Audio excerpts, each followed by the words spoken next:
How to file Uber taxes on Turbotax walkthrough. Hi guys, welcome to our channel. Let's begin. The first thing you want to do is choose the right Turbotax version and then sign into your Turbotax account. Now gather your tax documents.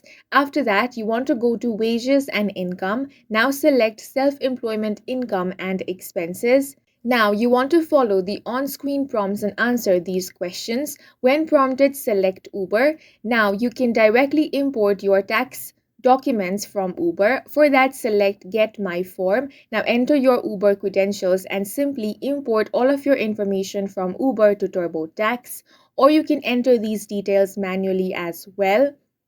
To do so manually, you want to choose 1099K or 1099 NEC and enter all the information. Once that is done, you want to deduct Uber expenses. You can deduct business expenses such as Uber services, fees and commissions, mileage deduction, car expenses, phone and internet.